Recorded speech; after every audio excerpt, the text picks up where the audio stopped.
नमस्कार, मैं संजीव कुमार वर्मा आज जैन आचार मीमांसा पर संक्षिप्त बात करूंगा। जीव अर्थात प्राणी एक द्रव्य है और चेतना उसका गुण है। जीव स्वभावतः पूर्ण और मुक्त है। पूर्णता 4 प्रकार की है, जिसे अनंत चतुष्टय कहते हैं। अनंत दर्शन, अनंत ज्ञान, अनंत वीर्य और अनंत आनंद। परंतु पूर्णता केवल मुक्त जीवों में अभिव्यक्त होता है, सांसारिक बद्ध जीवों में नहीं।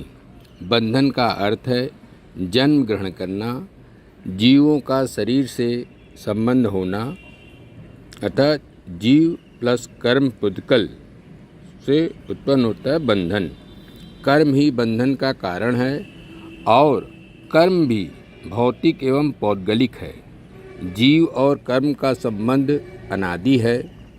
ईश्वर को अस्वीकार करते हुए जैन दर्शन के अनुसार बंधन की क्रिया में कर्म स्वतः प्रवृत्त होते हैं और जैन दर्शन में कर्म अत्यंत महत्वपूर्ण है और ये 8 प्रकार के हैं। ज्ञानवर्णी अर्थात ज्ञान को नष्ट करने वाले, दर्शनावर्णी कर्म विश्वास को नष्ट करने वाले, मोहनी कर्म मोह यानी अज्ञान पैदा करने वाले कर्म, वेदनीय कर्म सुख दुख की अनुभूति पैदा करने वाले कर्म, गोत्र कर्म गोत्र का निर्धारण करने वाले कर्म अर्थात किस गोत्र में हमारा जन्म होगा, आयु कर्म आयु निर्धारित करने वाले कर्म, नाम आपका नाम का भी निश्चय आपके कर्म द्वारा ही होता है, अंतराय बाधाएं पैदा करने वाले कर्म। जैन दर्शन कहता है जैसे जल दूध से संयुक्त हो जाता है वैसे ही जीव कर्म से संयुक्त हो जाता है। जीव के अतीत कर्मों से जीव में वासना है, वासना से कर्म पुद्गल जीव से संयुक्त होकर शरीरबद्ध हो जाते हैं। अब प्रश्न उठता है, जीव कर्म करता ही क्यों है? जैन दार्शनिक इसका उत्तर देते हैं, ऐसा अनादि अविद्या के कारण है। अविद्या से जीव का स्वाभाविक अर्थात वास्तविक स्वरूप तो अवरुद्ध होता ही है, उसमें मिथ्या दर्शन भी उत्पन्न होता है। परिणाम स्वरूप उसमें अविरति और प्रमाद है। जीव में अविरति और प्रमाद से लोभ, क्रोध, मान, माया अर्थात कसाय कुप्रवृत्तियां पैदा होती हैं। ये कसाय योग द्वारा कर्म पुद्गलों को जीव से संयुक्त कर देते हैं। योग का परिभाषिक अर्थ है कायिक, वाचिक एवं मानसिक स्पंदन।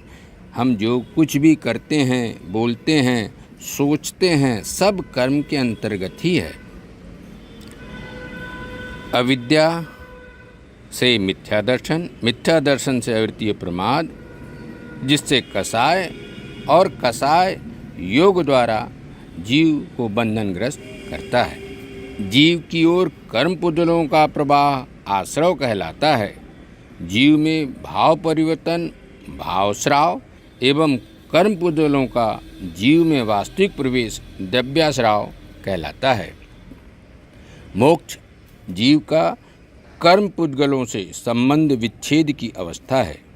इसके लिए आवश्यक है कि जीवों में नए कर्म पुद्गलों का आश्रव बंद यानी संबर हो और पुराने कर्म पुद्गलों का विनाश अर्थात निर्जरा हो।